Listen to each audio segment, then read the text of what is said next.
Voice with Stack Media. I would like to take this opportunity of introducing another cool company called TagBox, which has been making waves by leveraging technology and coming up with solutions to help create reliable supply chains across the globe. Founded in 2016, Bangalore-based TagBox has been creating more reliable and sustainable cold chains by creating solutions that are at the intersection of the Internet of Things. The company's vision is to make supply chains more intelligent, resilient, and more importantly, reliable. Their mission, like their name, is to help their customers cost-effectively and reliably tag any product, supply chain shipment, or asset at the highest level of granularity, monitor its health in real time, and ensure that the shipment's quality is not compromised, something that we've been discussing today. More recently, TagBox was the graduate of the first startup cohort of Flipkart Leap, a launchpad for Indian startups flagged off by leading e-commerce player Flipkart last year, and it was adjudged among the top 8 promising startups in India.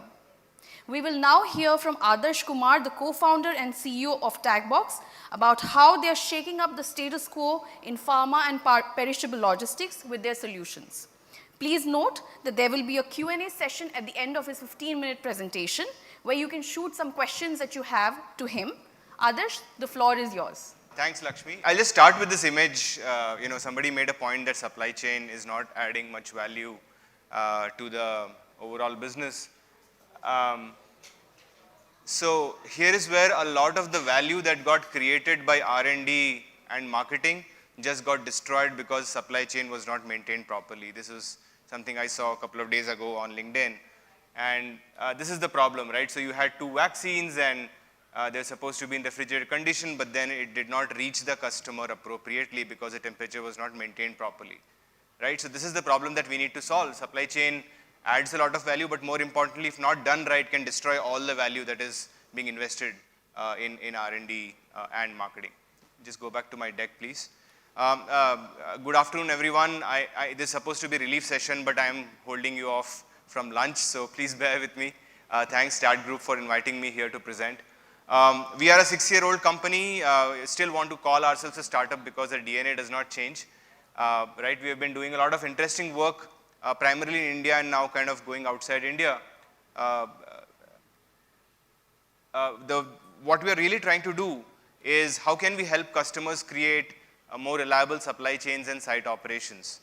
The interesting thing that we have been able to build over the last 6 years is an integrated product where we combine proprietary IoT hardware along with software, analytics, AI, all packaged into a single product, right? To be able to give you granular tracking of products, assets, staff, processes, products, and so on. We were the winners of the National Startup Awards this year, multiple awards from NASSCOM and CII, and so on. Work with a whole host of companies. So just to give you a couple of examples of note, last year for Dr. Reddy's, we helped them with the pan-India track and trace of the Sputnik vaccine, right, during COVID. We work with all the lot of the clinical diagnostics companies like Lal Path Labs, Lupin Diagnostics, and so on, and a whole host of food and beverage companies as well. There are 2 key areas, where we are doing a lot of technology advancement. One is in the area of critical and sensitive supply chains, helping customers have an unbroken view of cold chain, right, end to end, be it your warehouse, logistics, hospitals, whatever you want to look at. And this includes a complete suite of products with which you can actually monitor temperature at a very granular level. See, the difficulty that we typically face is, you're reliant on a logistics provider to give you temperature data, which is great, but then we also know that exposures do happen when, things change hands at docks, at different, airports, for example. How do you understand where these excursions are happening, and can you understand this real time to be able to take interventions? I think that's the role that we are playing for a lot of our customers to get real-time visibility of temperature excursions, and then inform the right people at the right time, and obviously have a background automatic triggering of things like kappa and so on. So that's one area of work that we do, which is around critical and sensitive supply chains. The other, and related to this also, it's not just about temperature monitoring, right? I mean, there are, medicines which are going in fragile glass bottles. Damage is a key issue as well. So how do you understand that? So we do work a lot of, times with appliances companies, electronics, glass manufacturing companies to help them understand where in the supply chain product damage is happening, right? By quantifying the amount of shock that your package goes through. It could be mishandling, it could be logistics issues, it could be something kept upside down, right? High speed, tilt, all of these can be now very easily quantified with the technology that we have been able to develop, right? And a lot of people are leveraging that as well. So this is one area where, cold chain monitoring per se is one of the biggest areas where we are operating. The second, which is more recent, is in the area of, I'll call it connected shop floors. We call it man-machine intersections, which is trying to improve the efficiency, utilization, and kind of reducing product defect inside a manufacturing shop floor. So if you take a pharma manufacturing shop floor, how do you ensure that the right skilled person is working on the right station? How do you ensure that nobody is going to a restricted area, right? That is designated area compliance. How do you know real-time location of various types of equipment like forklifts and reach trucks?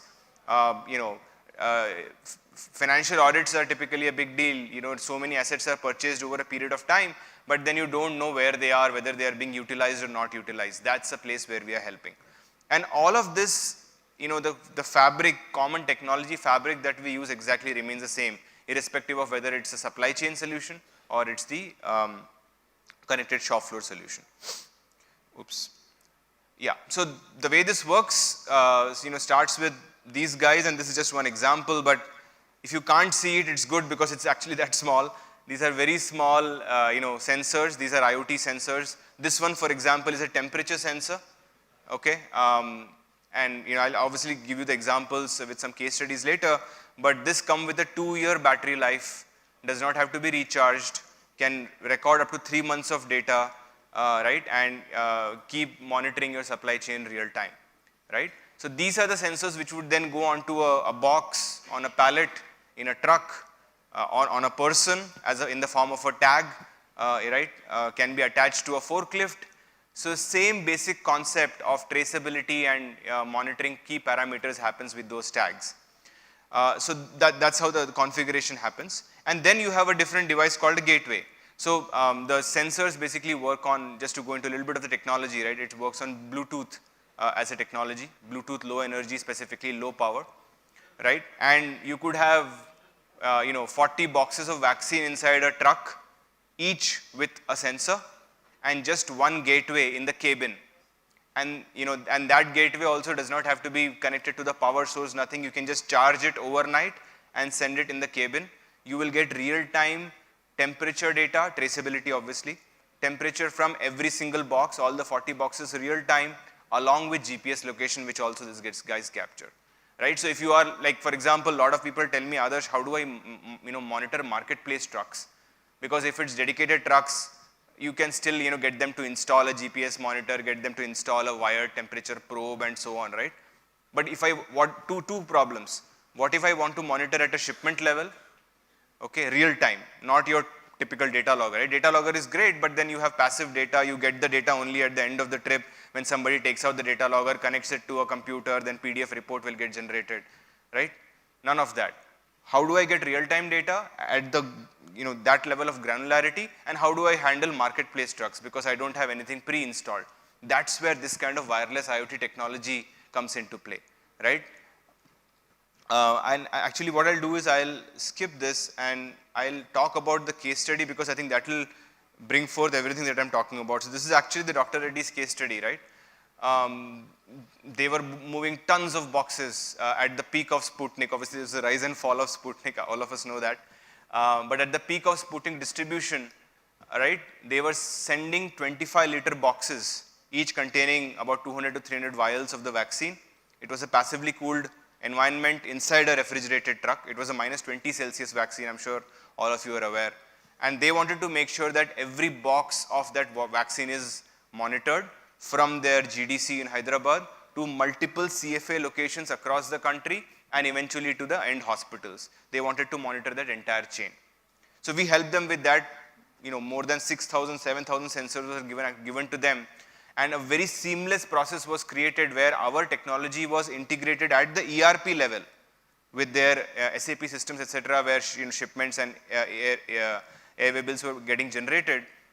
We gave them the flexibility to add a sensor to a particular box, digitally map it so that it becomes a representation of the box, and then wherever that box goes, I will know. Right? So this was and this was done with people on the field, right? Who typically have a lot of issues dealing with technology, but the platform itself was made so simple that all they had to do is map a tag and put it inside a box. Right? With that, they were able to, and then obviously the gateway went into the cabin, and every single shipment of Sputnik that went from GDC for Dr. Reddy's in Hyderabad was actually monitored all the way through, including the time it spent inside the CFA warehouse, where our gateways were installed permanently, and all the boxes which are there, they would know what stock exists at the CFA and what is the temperature being maintained. And then even for the end hospitals, our apps on smartphones were given to the drivers, basically, who were going to deliver on in a chota hathi or whatever, in a small truck, and that would give them temperature visibility all the way till delivery inside an Apollo hospital, for example. So gone are the days where you have to wait for a report coming, and then on email, and then you're trying to respond to it, and then you qualify a shipment. All that is not needed. Very, very cost effective method of doing this is now available, which everybody can look into. Now traditionally, the other problem that has happened is that everybody starts to compare cost again. Obviously, I mean it cannot be ignored. Cost cannot be ignored, right?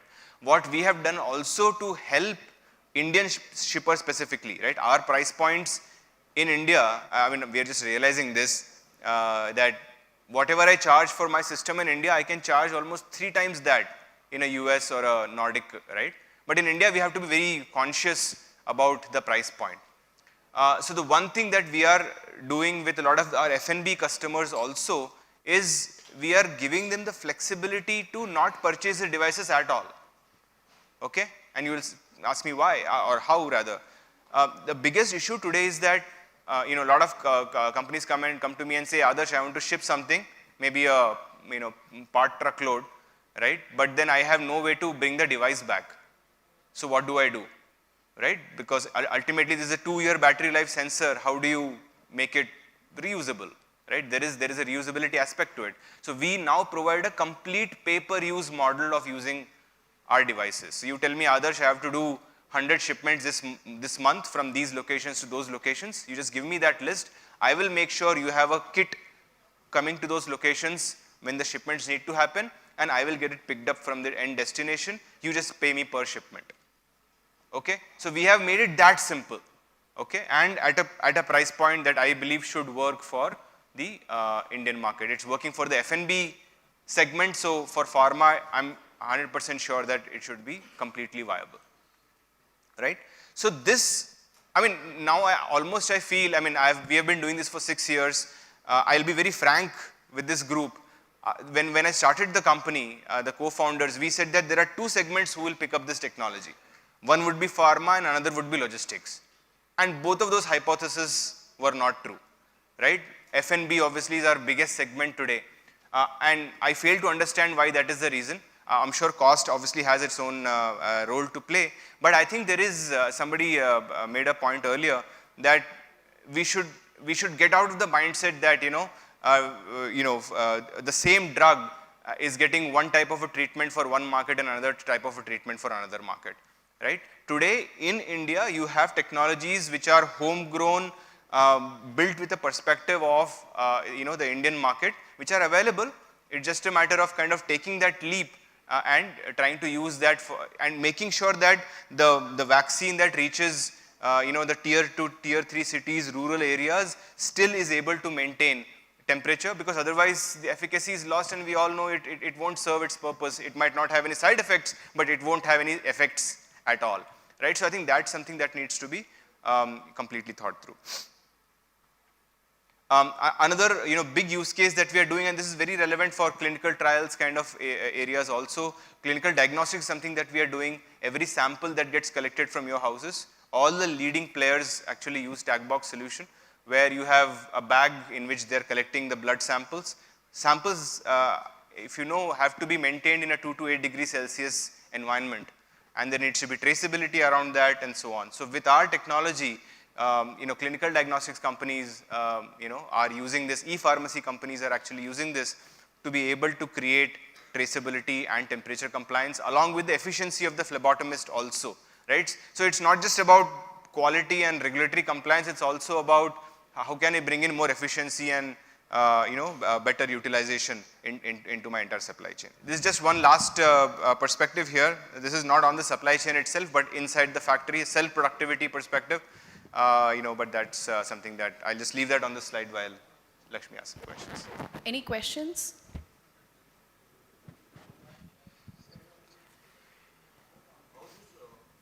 Yeah. This tag will work out when the monarch is in the aircraft. A great question. So the tag itself, it's a Bluetooth based tag. It does not require any IATA clearance. It will keep recording the data like a traditional data logger.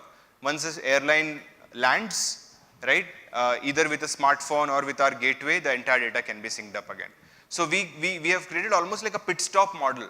See, a lot of companies in India, unfortunately, are not even doing a proper temperature monitoring, right?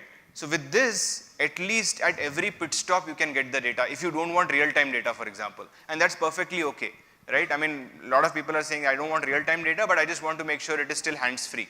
So we at least give you a pit stop-based, hands-free way of doing this. So it could be in an aircraft, it could be wherever, and then you can sync the data as soon as it lands.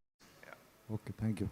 One question I had, Adarsh, was Yeah. how does the Indian pharma sector fare when it comes to temperature control solutions in adapting them? Do you think we are still lagging behind?